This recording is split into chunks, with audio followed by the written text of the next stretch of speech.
নমস্কার, আজকে আমাদের রেসিপি মিনি সিঙ্গারা বা সমোসা। বৃষ্টির দিনে চায়ের সাথে একটু ভাজাভুজি না থাকলে ভালো লাগে বলুন?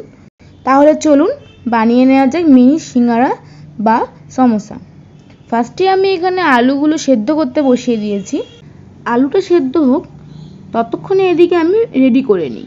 দিয়ে দিচ্ছি তেল। ফোড়নে আমি ব্যবহার করছি জিরে, হিং, কাঁচা লঙ্কা কুচি। আপনারা যে যেরকম ঝাল খান সেই হিসেবে কাঁচা লঙ্কা দেবেন। এবার দিয়ে দিচ্ছি নারকেল কুচি। নারকেল কুচি দিয়ে হালকা আমি ভাজা ভাজা করে নেব সবগুলোকে। এবার দিয়ে দিচ্ছি আদা, জিরে, কাঁচা লঙ্কার পেস্ট। নাড়াচাড়া করে দিয়ে দিচ্ছি লঙ্কা গুঁড়ো, জিরে গুঁড়ো, ধনে গুঁড়ো। দিয়ে দিলাম স্বাদ মতো লবণ, হলুদ গুঁড়ো দিয়ে মশলাটা ভালোভাবে কষিয়ে নিয়ে দিয়ে দিব সেদ্ধ করে রাখা আলু। আমি এখানে আলুটাকে হালকা ম্যাশ করে নিয়েছি। কিছুটা সময় নিয়ে মশলার সাথে আলুটাকে ভালোভাবে কষিয়ে নিতে হবে। ওপর দিয়ে দিয়ে দিচ্ছি ভাজা বাদাম, গরম মশলা গুঁড়ো, দিয়ে দিলাম কিশমিশ ও সামান্য চিনি দিয়ে নাড়াচাড়া করে নিলে তৈরি আমাদের সিঙ্গারার পুর। এবার একটি বাটিতে আমি তুলে নিচ্ছি। এবার আমি সিঙ্গারার ডোটা তৈরি করে নেব।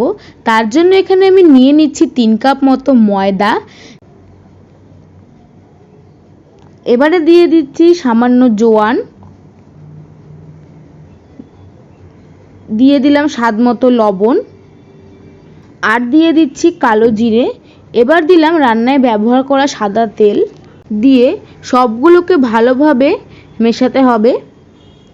মেশাতে মেশাতে এক পর্যায়ে দেখবেন যখন হাতে একটি ডোর মতো তৈরি হয়েছে তখনই বুঝবেন মেশানো একদম রেডি হয়ে গেছে। এবার হাতে অল্প অল্প করে জল নিয়ে ময়দাটা ভালোভাবে মেখে নেবেন। একবারে জল নিয়ে নিলে মাখতে অসুবিধা হবে, তাই অল্প অল্প করে জল নিয়ে ভালোভাবে মেখে নেবেন। ডো আমাদের একদম রেডি। এখন কিছুক্ষণ ঢাকা দিয়ে রেখে দিচ্ছি। ঢাকা তুলে একটা ডো নিয়ে পাতলা রুটির মতো বেলে নেব লম্বা করে। বেশি মোটা করা যাবে না। বেলা হয়ে গেছে। এবার মাঝ বরাবর চাকু দিয়ে সমান করে কেটে নেব। এবার ওপরের অংশে জল দিয়ে দিব। দিয়ে সিঙ্গারার মতো একটা শেপ দিয়ে নিচ্ছি। ভালো করে জয়েন করতে হবে যাতে পরবর্তীতে খুলে না যায়। এবার ভিতরে আলুর পুরটা দিয়ে মাথার দিকে আবারও কিছুটা জল লাগিয়ে দুটো অংশকে ভালোভাবে জুড়ে দিতে হবে। ভালোভাবে করতে হবে যাতে কোনো দিক থেকে খুলে না যায়। সবগুলো আমার এখানে বানানো তৈরি হয়ে গেছে। এবার কড়াইয়ে তেল দিয়ে দিচ্ছি। তেলটা গরম হয়ে গেলে মিডিয়াম আঁচে সিঙ্গারাগুলো আস্তে আস্তে তেলে ছেড়ে দেব। বেশ কিছুটা সময় নিয়েই মিডিয়াম আঁচে উল্টে পাল্টে ভালোভাবে ভাজতে হবে।